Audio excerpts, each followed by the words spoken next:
Okay, welcome everyone to the Analytic Mind podcast. We are on to episode 22, I believe. So we're really motoring through some super conversations with many data experts and data leaders around the world, and today will be no different. I'm here with Gert Haegdorens today. And Gert works as a senior business intelligence engineer, so something quite unique to our podcast discussions. So really interested to get into that. And Gert works at a company called YRC Worldwide, which isn't, to be honest, a well-known brand. It wasn't one that I initially knew too much about, but I did a bit of digging, and it's a huge company, absolutely huge company in the logistics space. Based in the US. So really looking forward to diving into that a little bit more as well. So Gert, welcome. And maybe you can just expand on your experiences and what you've done in the past. You've been in the data space for a long time. So just dive into that a little bit more, and then we can move on to a more general discussion about some of the interesting things that you're involved in. Yeah, so I've been in the computer industry for a very long time, 20 plus years. Pretty much started off, when I was 16, started discovering the computers, and then came to the United States and started studying computers. I came from Belgium originally. So what really interested me in the beginning, I did a lot of web design work, and then I ended up in the data space, and it really started being very interesting. Ended up being something that I really was interested in, and dug in deeper and deeper. Been with various companies. Most of my time has been consulting. I have had some full-time positions with different companies, like currently YRC, also known as Yellow, and then worked for companies or consulted with companies like Intel. Then had a full-time position at Cox Automotive, more known as AutoTrader, autotrader.com, where you search cars. That's pretty much been my career. Been in the small businesses and in the big business, and really like to work in the data space. Nice. And so your job title is business intelligence engineer. And I was wondering, what are some of the nuances to being an engineer in the analytics space to more so just being an analyst? Right. So the title is pretty interesting. I do everything pretty much from front end work, the analytics, creating the dashboards, analyzing the data, to the data engineering space, moving the data, which becomes very interesting and difficult quickly. When you look at, how do I get data out of a PDF? It becomes very, very difficult, very interesting quickly. And there's a lot of nuances to be able to do the full stack, going all the way from, getting data from APIs all the way into your dashboard. A lot goes to it. There's the data modeling, there's the analyze your data, what data do you have? So it becomes very interesting, and that's what I do. I just do all the work pretty much with a team. Right. And how extensive is the analytics team within your organization? Is it just sort of a centralized operation, or is it a distributed team throughout the entire org? How does it generally work? Yeah, it's pretty distributed. So we have actually two data scientists, and then we have two data engineers, where I kind of bridge between the data engineering and then the about three Power BI dashboard analytics team members. And then throughout the company, every department has their own analytics data analyst, together with a business analyst. So it's really, we have a center of excellence that gets together on a bi-weekly, weekly basis. And there are about 50 plus people on that call. Just so we can share and get, information out and share the knowledge about Power BI, what's coming up new, what new data do we have, and, what are we doing new from the data scientist perspective. So, right. Yeah, it's quite widespread. Now, that's good to hear. It seems like you're well along in terms of your data strategy. If you've got a center of excellence group of people in your center of excellence communicating on a regular basis, so that sounds like some real best practice implementation there around how you're going about your data strategy. Well, I guess what would be interesting is, this engineering piece is quite is something that has sort of piqued my interest, because a lot of us don't really, I think a lot of the people who listen to this channel and are associated to Enterprise DNA, which is the business that I run, are more sort of on the analyst side. But there's so much that goes into engineering the data before it sort of gets to that point. And I think that there is value for individuals to have a much deeper understanding, or at least, or even not only an understanding, but a way to implement some of this more data engineering type work, or just managing the flow of data from its raw source into, say, a visualization tool. So what are some of the interesting things that you have to deal with in that space, particularly in your own environment right now? Yeah, I think the most interesting part is the request part. It's like data requests come from everywhere. People want data. They want to be able to bring things together and see how the company is doing. So that's definitely challenging. I mean, there's more work, it doesn't matter how many engineers you have in your company. There's always more work than there is people to get the things done. That's just from a people perspective, from a request perspective. But from an engineering perspective, what becomes very interesting is people have data everywhere and they don't know where it comes from. They have it in spreadsheets. They have it,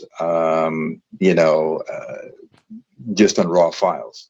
And then some have it somewhere in the database. It gets duplicated all over the company. So the challenge comes is to find the source of that data. What system did it really come from? And people don't know it.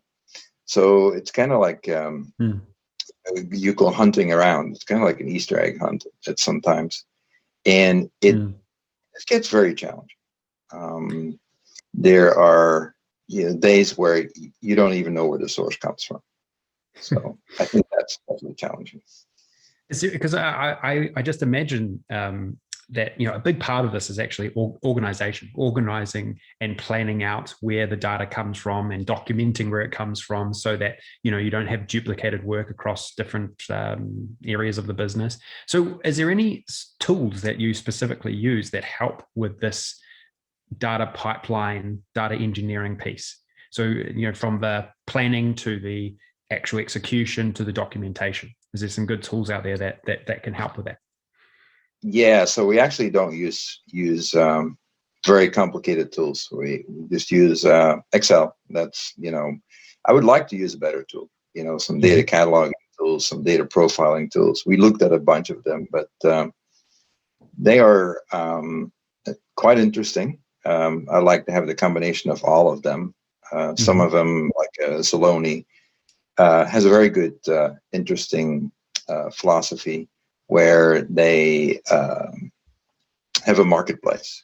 So pretty much you bring all the data together in one place.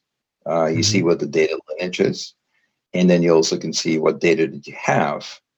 And then at some point, somebody needs the data. And then kind of like, you go shopping with a shopping cart in Amazon or, anywhere else. You kind of go shopping for the data, and then you can request it from the data owner. We looked at some of the tools. We haven't used it day to day yet. We're still stuck on the Excel world and trying to puzzle that together that way. And we put it in Microsoft Teams. That's our base foundation of collaboration. Without Microsoft Teams, we couldn't really bring everything together. It would be quite a challenge. So I really like that framework. I like that framework of, or just that sort of conceptual idea of where you map out all the data, map out all the raw data sources you think you need in a particular business function or for a particular insight, and then you have the developers or analysts have the ability to go into an area and search for or identify the raw data that they would want to bring into their particular models. And it's all sort of documented, and there's good governance around who's accessing what.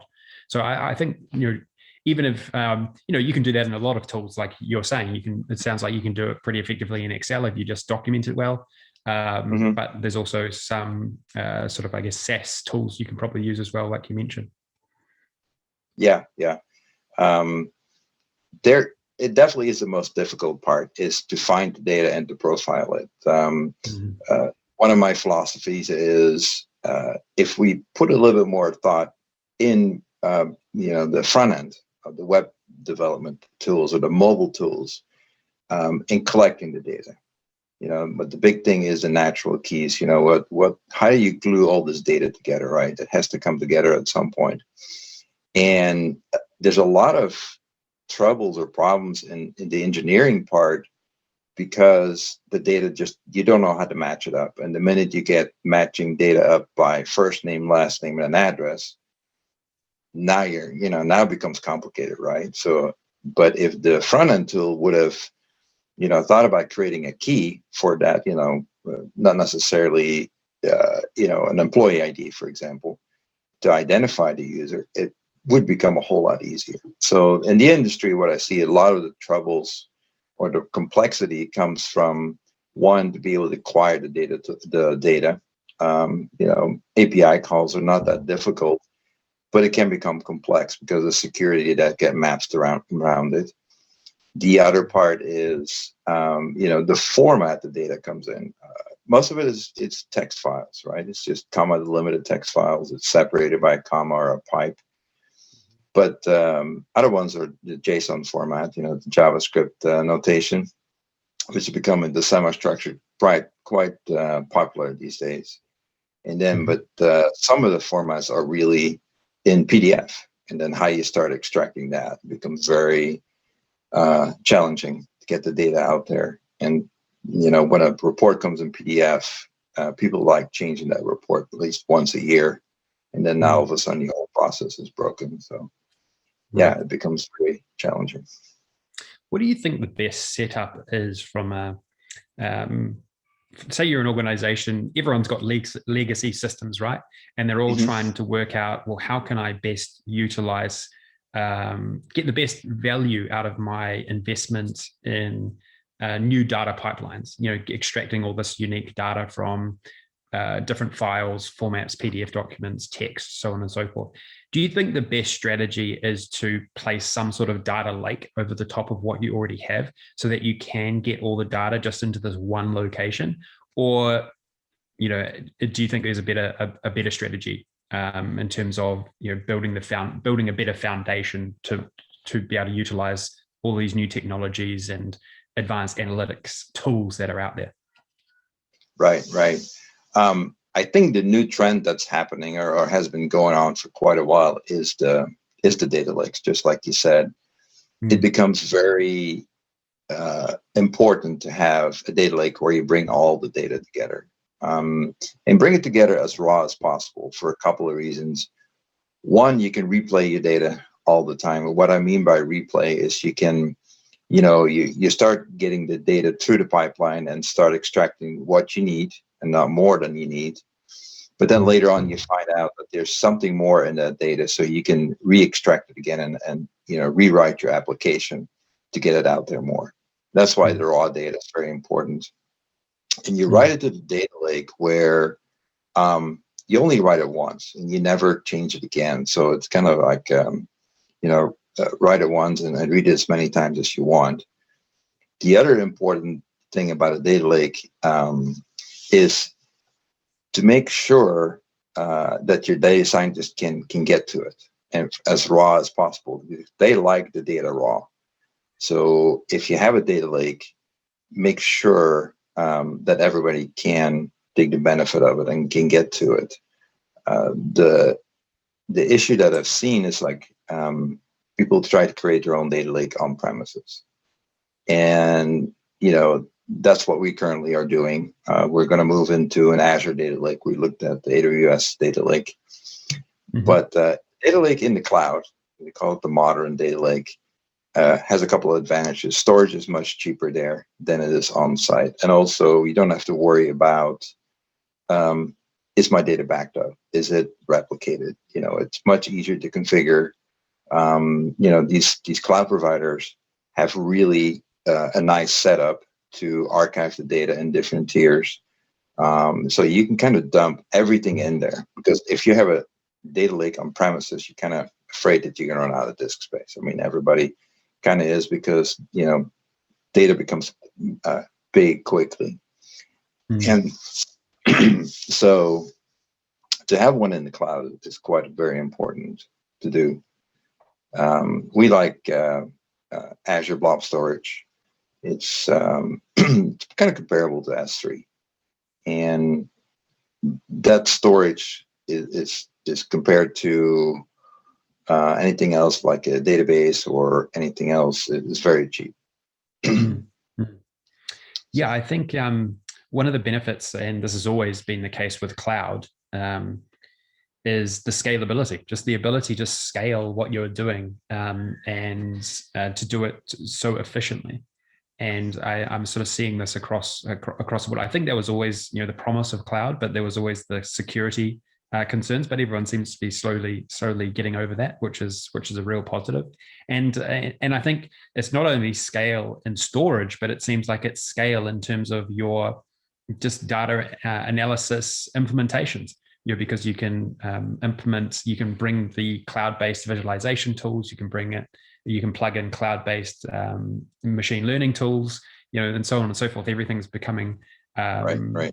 You know, much easier to stitch together when you are putting everything inside the cloud. And I also think that you mentioned earlier about matching up the data.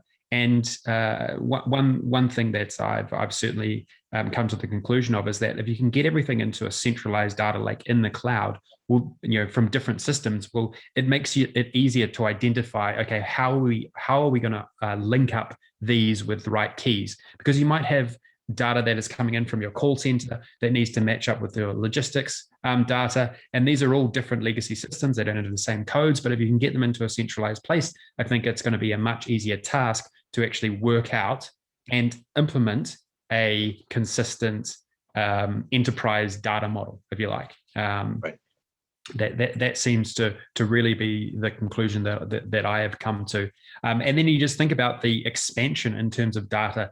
Now, you know, when you take into account all of the digital information that's out there, all the customer communication that you can have out there. I mean, it's just almost it becomes almost very quickly exponential, and you want to take advantage of that as well. You know, and just being able to be able to centralize that information and make it accessible as quickly as possible is just a huge positive, and can really set up your organization in a you know, a really good into a really good place if you can get that set up right, I guess. Would you agree with that? Yeah, I agree with that. If you set it up right from the beginning, you know, and you put a good data catalog on top of it, and you know where your data is, that's where the power is. It's that metadata, knowing about your data, what you have, because there's nothing wrong or right to just start dumping data in there. And what happens is, if you just start dumping data in there, you start creating that swamp, right? You don't know what you have anymore. And all of a sudden you have duplicate data. But from my perspective, that's okay, because you can put that data catalog on top of it and really start digging in and start letting it, you know, some data catalogs do the AI and they start finding that duplicate data for you. And then all of a sudden, you know what really is happening, what source is the source of truth, and what system is really a copy of that source of truth. And that's quite important. And yeah, it's very important to, if you're going to choose a cloud provider, that's something that I found from a data lake perspective, all the way to the front end of your visualization. It's important to use that, you know, that whole system, the way that the provider, like if you do Power BI, I find that we tried to get into AWS data lake, but it becomes very challenging, because from an Azure data lake, it becomes much easier. You just put it in the data lake. You then use all the tools from Azure to get it all the way through to Power BI. And they're really set up for it. Like Right. some of the challenges you have with Power BI is, how do you deal with large volumes of data?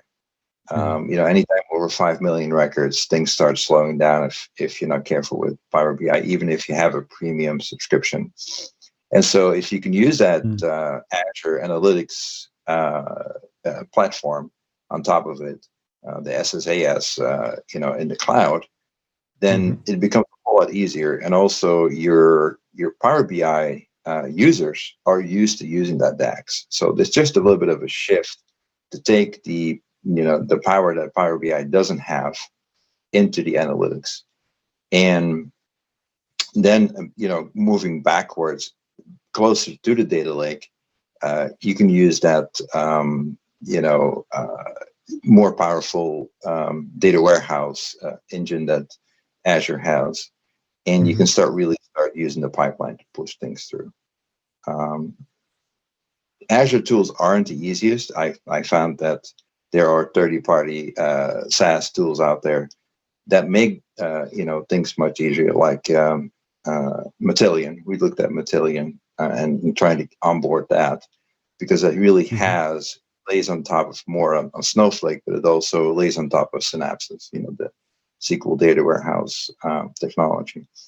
So to put the puzzle together, it's very important to choose that good data lake strategy with a data catalog and the right ETL tools. That's where we landed at this point. Yeah, nice. And so what are some like interesting projects, or I mean, you don't have to go into specifics or anything, but just high value projects that you've been able to be a part of, that where you've been able to engineer a unique solution. Yeah. It always is pushing the envelope between, do I have a dashboard or do I have an application? And the project that I was part of, or that we engineered, is somewhat of an AI project where we try to figure out, what's the best truck routes to pull, truckloads together. Most of our customers are less than a truckloads customers, meaning that they have a pallet here and a pallet there that they ship. And we wanted to figure out, what is the most efficient way to ship goods around the country in a complete truckload, because I would save them money. So the data scientists came up with the algorithm and put the data in a database at that point, and we had to then visualize, on a Power BI visualization, a map.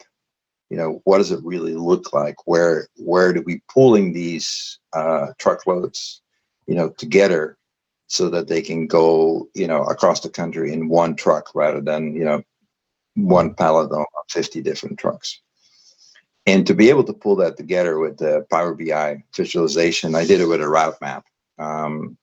It became pretty challenging because route maps, the problem is that you're trying to draw a line on a map. Most people are used to seeing heat maps, the certain areas where what zip codes to focus on, or what postal code to focus on, or what city to focus on. But this one actually has to draw a map or a line on the map. And that became pretty challenging pretty quickly, because the data structure that you need to use behind it is really time sensitive, right? So you have to put a table together, but a lat long, where the truck leaves at midnight, and 1 second after midnight, let's say it leaves from Los Angeles, and 1 second after midnight, it needs to arrive in Chicago. So to be able to put that data together was it's very complicated because it deals with time. So the other thing that was complicated about that project was the filtering. They started out from a high level, the company, and they wanted to go down to, what are my pooling location possibilities, down to how many days, do you want to filter down, how many days of delivery, we only want to see the pooling opportunities where delivery is possible under 5 days. So that was a pretty very interesting project. What made it complicated also was to get that to perform, because I did it in SQL Server on premises. That's what I had available at that time. And what made it very challenging is that I put the model together with the filters and everything the way I thought it was supposed to be. And then we loaded up one customer. It was performing okay, no problems. But then we loaded 50 more customers up, and all of a sudden the dashboard just wouldn't perform anymore. We started changing to SQL Server, the more optimized indexes, but then we had to put a profiler, the SQL Server profiler on top of it, to see how Power BI was actually creating those on-the-fly queries, and then optimize the SQL in the back end and the tables more with indexes. So that was a very interesting project. I would say one of the more complex. Really, it's more like an application, but we're able to pull it off with Power BI, which was quite a challenge. Yeah, no, that's really fascinating. And one of the topics or techniques that I think is there's a lot of interest in how you can build logistic type models out there, because it is such a relevant optimization project that a lot of businesses can use in a lot of different ways. Being able to manage warehouses, like just anything geospatial, being able to manage things over distances or over different regions is even stores. If you have a retail store, managing the inventory across stores is really quite a fascinating area. And I think that from my experience, it seems that Power BI has really enabled much more than what was ever possible, especially with some of the custom maps that they have integrated into the feature set, as well. So we actually, with my business, Enterprise DNA, we have one of our experts, Paul Lecassin. He is a logistics consultant in the Netherlands, and he also does some really interesting stuff around that piece. And so I've had my eyes opened as well around what is actually possible. I mean, there's just enormous gains to be had, and in the ability to unearth insights. It sounds you've got a sort of similar situation that just was never seen before. It was never even possible before. So that's like how you can generate so much value within your organization. What creates really values in these maps is actually that you can take the lat longs that are in a database, right? If you would put it in a report and you give it to to the salespeople, they would look at it and really not be able to see, logistically where the truckloads are going. But to be able to put it on a map is so powerful. Every day they come up with new ideas of how can we use this map. Simple things rather than truckloads. The idea was how can we just show where all our trucks are going, or where are our terminals? Just the map is just a very powerful tool to visualize data. Have you found that the use of Power BI and its integration into the Microsoft suite has really transformed the data culture or the way that data is being used within your organization? I think so. I think that Power BI has really made it possible to take about any data. Every day we're on the Center of Excellence. We have a presentation where people from different teams present what dashboards they've put together.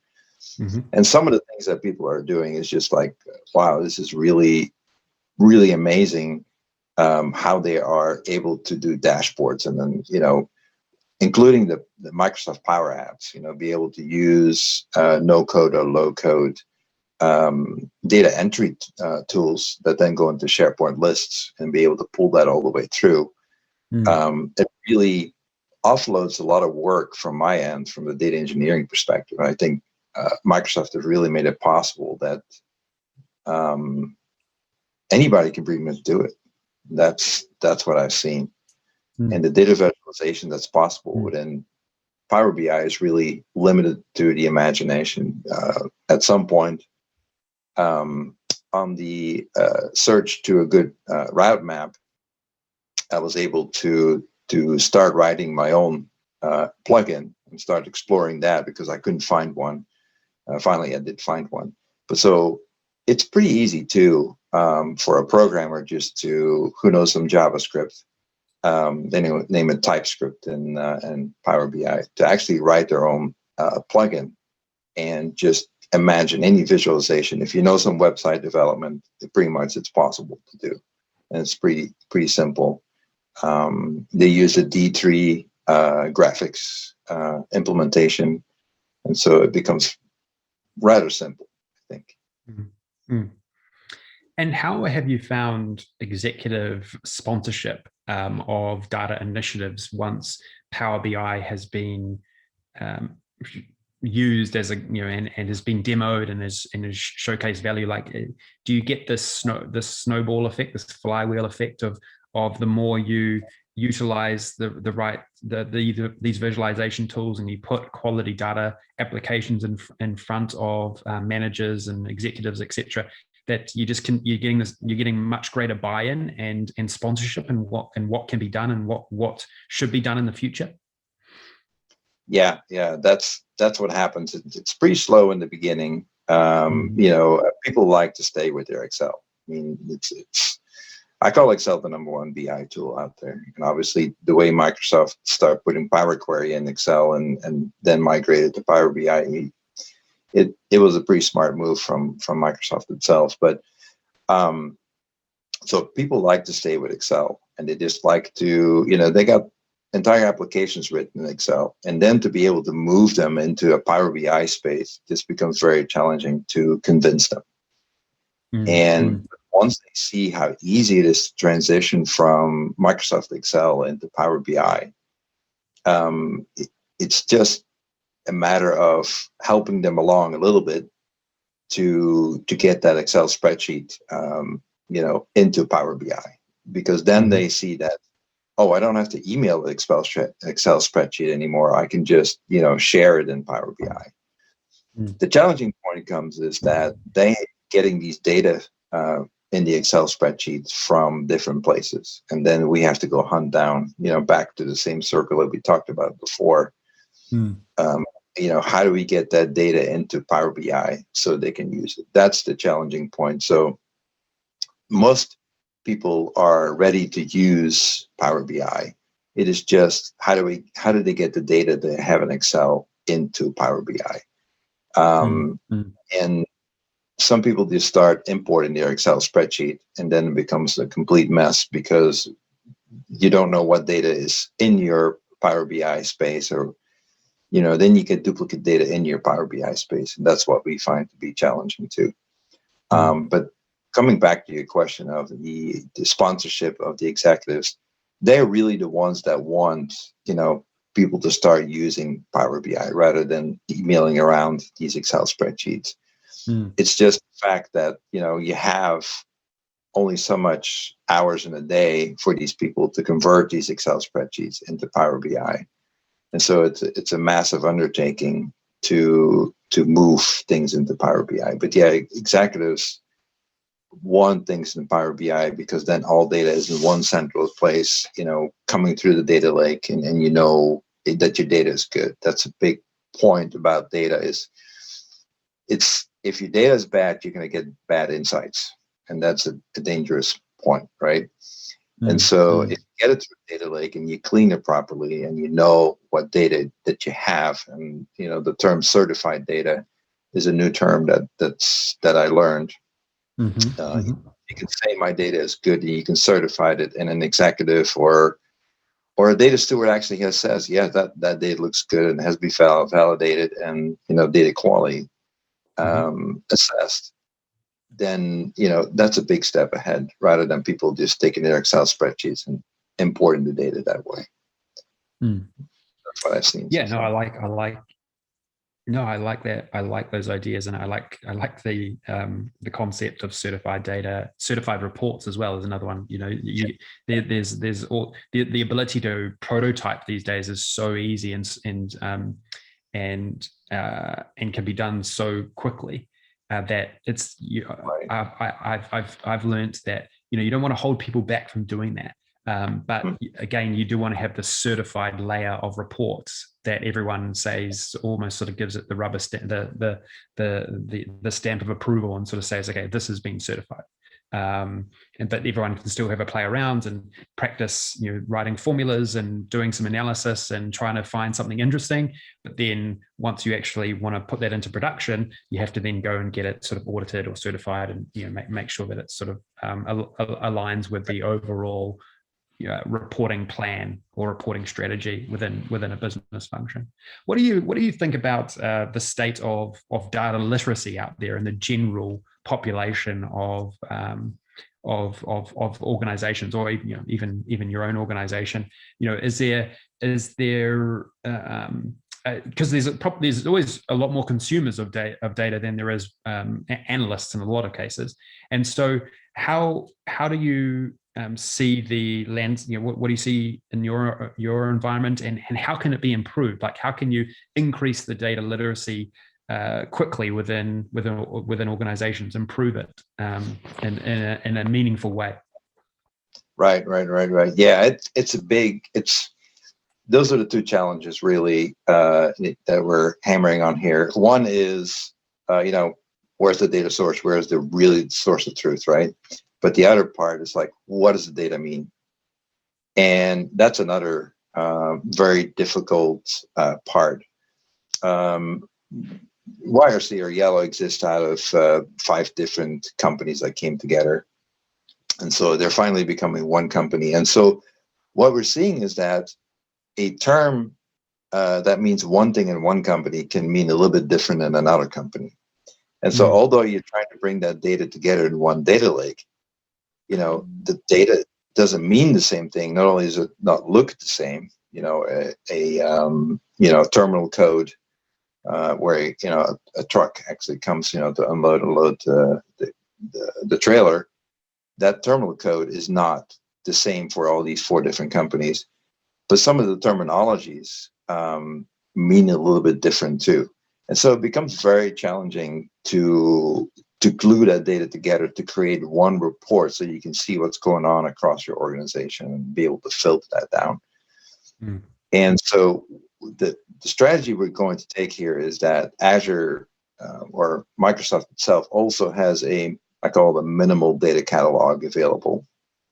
And what we're going to do is just spin up that data catalog and find some data stewards for each area who can then, give the terminology, give the meaning to all that data, so that when somebody is trying to understand the data, and, they can just go to that catalog and start figuring out what these different terms mean.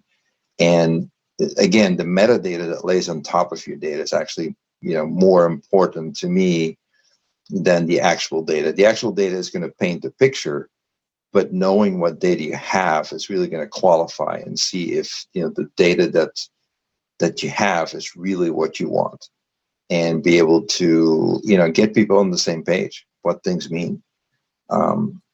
Again, any kind of data catalog that you can put together more, and assign it to a data steward, the better off you are.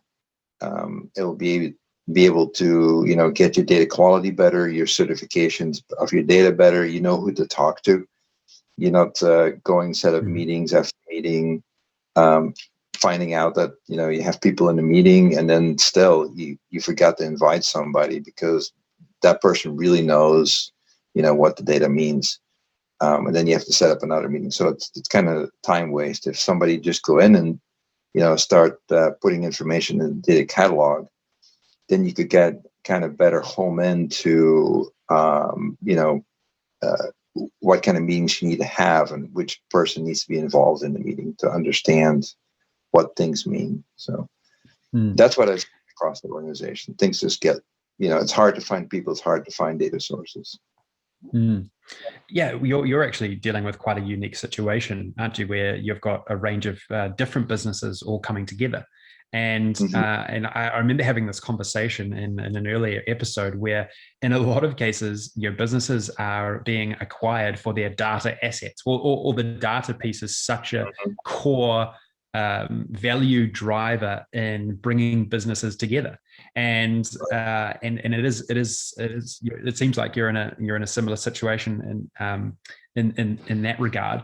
And so to me it seems just essential when you're dealing with that is that you've got to have this overarching data strategy to consolidate all the information into one place, because you're not just one business with legacy systems, you're five businesses with a whole range of legacy systems. It seems like the only way to really harness extract the value out of all of those businesses together is somehow bringing the data together in one layer across above everything else, and then starting from that base rather than trying to put a band-aid over everything that existed before. Right, right. And that's where the data lake strategy comes into. And another twist to that is, so like these companies came all together in one big company. Mm-hmm. The twist to it is now they're starting to finally migrate everybody on the same software, the SaaS softwares that they have. Mm-hmm. Everybody's migrating from their own, ERM to Salesforce, or CRM from to Salesforce. And so you still got to pull the data from the old CRMs they're using, but then at the same time you also have to pull everything from the CRM, from the Salesforce. So it becomes even more complicated to bring that data together. And if you bring it together in one data lake, you get a really good picture of where things have changed, because obviously the data formats, the layouts, everything else is different from a CRM to CRM. So that's another nuance of a challenge that we have currently going on. And then also they're changing codes, and so you're like terminal codes are changing to bring everybody together on the same coding format. So the keys actually of the terminals are changing. So, and that's all over the place. So the challenge is that things are breaking constantly and things are changing constantly. So it's definitely challenging. Yeah, I think that that's probably, those are some common challenges that everyone has. But it seems more now than ever that there are the tools and the platforms that can help you manage those better than what we had 5 years ago. 5 years ago, you'd be battling away in Excel, scrolling down through hundreds of thousands of cells trying to work out, where's the mismatch. But these days you can try and automate a lot of that cleaning in the data lake, or in some sort of transformation tool. You can, or like a power query or an Alteryx or something like that. So definitely it feels like these days, if you've got the expertise and the resources and the technology, there's a lot more scale you can bring to that particular side of data management.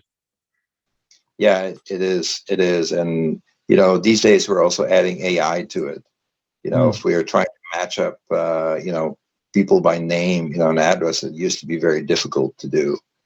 These days we're putting AI on top of that, just for a simple name match, which makes it much simpler to get a confidence level. It's like, yeah, these are the same people. On top of that, like you said, the ETL tools, Matillion is my favorite one to use. And what I find though is that everybody from a tool perspective likes SQL, and so in our company, we tried to get to a Python, for our data engineering, because it's easy to extract data using Python. But then the problem we're getting is like, now you have the data out there in your data lake, but how do you have people help you analyze that, right? So if you only have 2 data engineers, but you have 50 other people that want to use that data, and I found SQL to be a tool or a language that everybody knows. And so we've been looking at, what's the best strategy to give people access to that data that now sits in that data lake. And I'm pointing our company into a couple of tools. We're looking at Synapses and then Snowflake. I did a couple of demos with them. They're definitely very, very fast and very impressive over Synapses, I think. And so if you give people the power of be able to look at that data, to be able to query it, with a SQL tool, that's really where the power lays. Even from an ETL perspective, the days when I was doing SQL Server, it's very hard to do ETL in SQL Server. It's easy to do your basic stuff, but once you start doing name matching or splitting things up or any other cleaning of your data, it becomes very challenging because SQL Server has that capability, but it becomes very slow. SQL Server is just not very fast. And where if you go to a cloud strategy and use a good read-on schema, something like a Snowflake or a Synapses with parallel processing, then you can just move a lot of data through and really look at your data that you have in your data lake, which sometimes can be massive. You can really discover what you have. And that's really where I find the power come in, is with using the SQL tools. Mm-hmm. Yeah, really, really fascinating. Final question for you, Gert. Really enjoyed our discussion. Covered a lot of really practical topics today. So I've enjoyed talking, about the technologies and, and different ways you can use them effectively within an organization and sort of a unique situation that you are currently dealing with. What excites you about some of the upcoming tools and platforms that are evolving? What are some of the things that excite you over the next few years in the data space and how they might change up your role or your day-to-day work?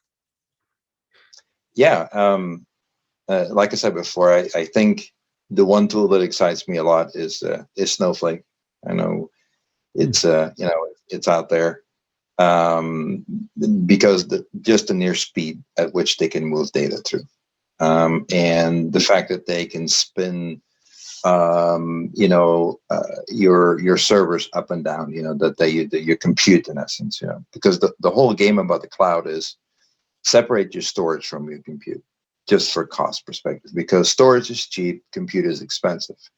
So if you look at having, doing all your ETL on premises, you'll have a SQL server who sits there all day long. It's on, and so that's your compute, and your storage, is also in the SQL server. And it becomes pretty expensive doing it that way if you just look at a SQL server licenses. Mm-hmm. But if you look at what a Snowflake is doing, is through SQL commands. So everything is done through SQL. Through SQL commands, you can spin up a data warehouse. You can then process your data, read it in from your data lake, and bring it through all the way back into either a data lake, or serve it up and in your final data warehouse. And to be able to do all that in SQL is just very, very nice. And then on top of that, what really excites me is a product that lays on top of it, an ETL product that lays on top of it. I always like the drag and drop, visualization tools like an SSIS, Microsoft's SSIS visualization. And Matillion is a tool that came about that I just discovered that lays on top of Snowflake. It can lay on top of other like Synapses too, but if you lay it on top of Snowflake, it really brings the ETL world into a new era, I think.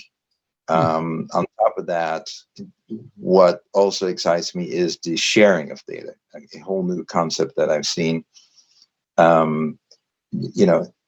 What is a couple of people are doing it, but Snowflake definitely. What stuck out to me was the data market, where you actually, like with, a postal code or a zip code or something, you need to have access to it and you need to be clean data, rather than you going out to another vendor, buy the rights to the data, then import it into your database, and so on and so on. Those processes will take, just from getting the purchase requisition to the company approved, all the way to getting it imported, you're probably looking at a couple of weeks worth of work.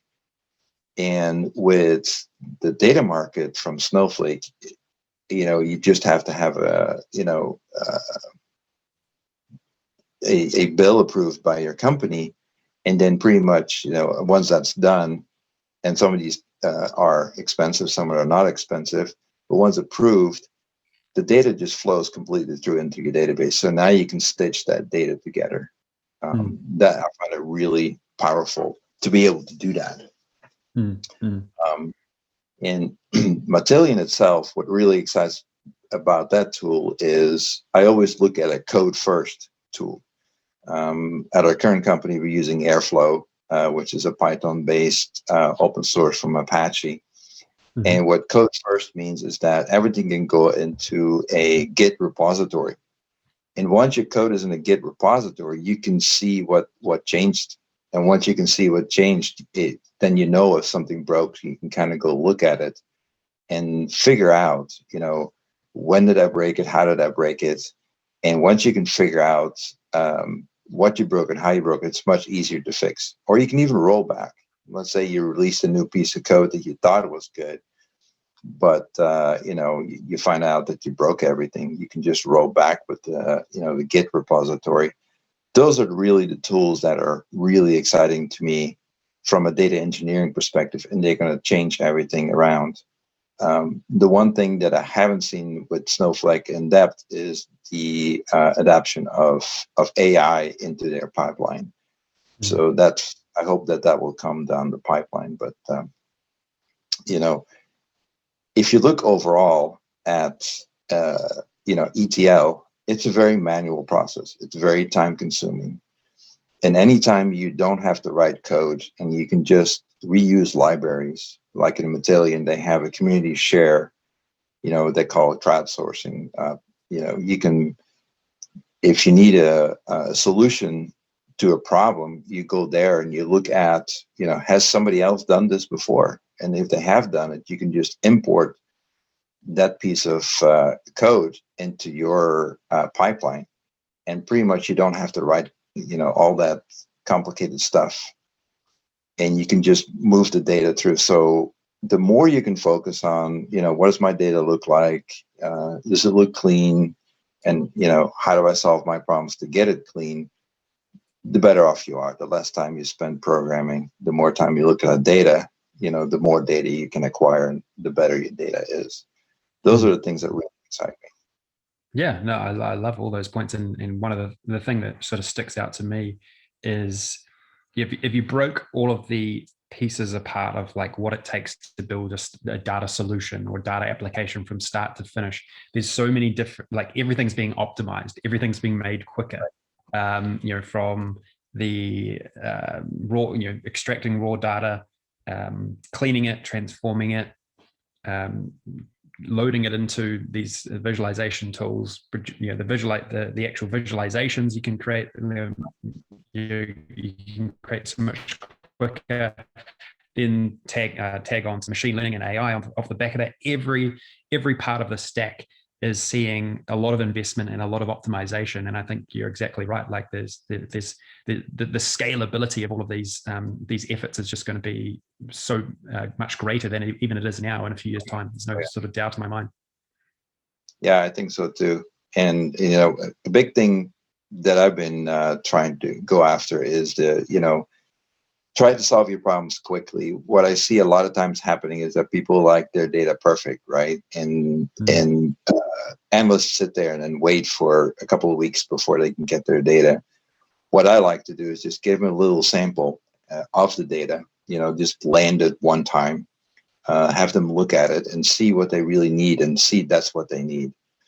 And if then that's what they need, then start building the whole pipeline. So the more iterations you can do and the faster you can do. And that's what Power BI really allows you to do with a data lake strategy. With Power BI, you can really go directly to the raw data and have them start looking at it. and then start building your data strategy on top of it and make the data clean and made it certifiable. But if you have an idea, to go from idea to actually production like product, you have to iterate. And to be able to do that with the new technologies that are out there is just so powerful. And the faster you iterate, I like to iterate about every 2 to 3 days, meaning that deliver a new version of the dashboard that in the beginning doesn't look like much, but then builds up over time. So those are the things that are really exciting. There's two things. There's the tools, but there's also the strategy about how you use those tools and how you get things through, move through the pipeline. Yeah, I love that insight, and this is something that I saw really early on with Power BI, is just the ability to prototype so quickly something that some really advanced insights, or just insights that had never been seen before. And I stress this a lot, is that I feel you don't have to answer everything right from day one. You can just get going, and Power BI makes it, especially Power BI, makes it particularly easy just to iterate as you go, and you don't have to build the perfect solution from day one. It could happen. You can just continually iterate. You can continually update. You can continually optimize. Based on feedback. If you can get that feedback loop, then you get this amazing flywheel effect, and it just will produce exponential gains in what you're doing in sort of the analytics space across like all different facets of your business. Yeah, I call it the conversation piece, right? Like I needed to understand where all over the world we had terminals where trucks were going. And for me to understand, so I could understand the business better, so I could do the data analytics, and just to be able to throw that on a map and be able to actually look at the globe. It's like, oh, we're in Hawaii. Oh, Somalia. I mean, everywhere over, Somalia, but I forgot the name. But, we're in Canada and in Alaska, and to really see how these dots connect together was really powerful, to be able to see that right away. And you do that roughly in about, 5 to 10 minutes. That's just very powerful. Yeah. Okay, good. I think we'll round off our conversation. We've gone for about an hour now, and it's whizzed by for me. Really enjoyed discussing some real world applications, around how to fit your technology stack together, some of the projects and initiatives that you've worked on and that can be worked on. Some really solid examples and tips today. So really appreciate your time, and thanks a lot for an awesome discussion. Thank you for the conversation. I enjoyed it. Thank you. That's great. Well, thanks everyone for tuning in to the Analytic Mind podcast. Really great discussion today, and there's plenty of great discussions that we've had in the past and that we are having in the future. So thanks a lot for tuning in, and really appreciate all your feedback. Don't forget to subscribe to our channel on your favorite podcast listening app. Plenty more great insights to come, and also check out the Enterprise DNA YouTube channel where we post this particular interview as well. Once again, thanks Gert. Awesome discussion. Really appreciate it, and look forward to next time.